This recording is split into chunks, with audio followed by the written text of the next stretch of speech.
Ikaw ba ay bihira na lang tinatawagan o kinokontak ng partner mo?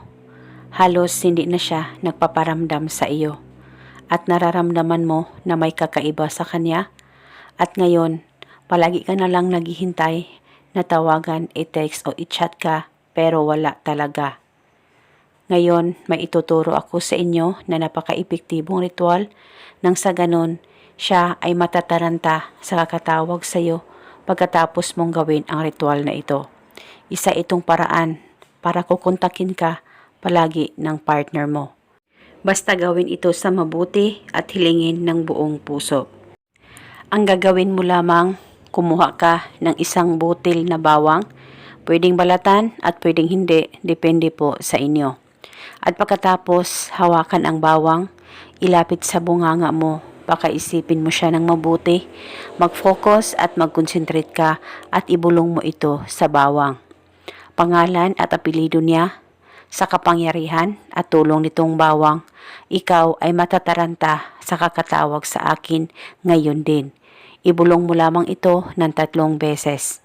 Pwede ka rin magdagdag ng hiling kung gusto mo, wala pong problema. At pagkatapos ay itong bawang ay ilagay ito sa bulsa mo sa tuwing ikaw ay aalis at pwede mo ito ilagay katabi ng cellphone mo kung saan nakalagay ang cellphone mo. At paniguradong agad-agad siyang tatawag sa iyo. At kinabukasan, pwedeng ulitin ang paggawa nitong ritual at ganun pa rin ang bawang ang gagamitin mo. At gawin ito hanggang kailan mo gusto. Basta hilingin ito ng buong puso at huwag kalimutang palaging magdasal at manalangin. At kung gusto mo, pwede ka rin gumawa pa ng iba't ibang ritual na binahagi ko. At ilan pa ang ritual ang gusto mong pagsabayin na gawin sa isang araw ay wala pong problema as long as 100% ang paniniwala mo sa mga ganitong pamamaraan. At pagkatapos mong magawa ang ritual, ibaliwala mo lang. Nang sa ganon ay mamangha ka na lang sa maging resulta nito. At eto muna sa ngayon, maraming salamat po sa panonood. May God bless us all.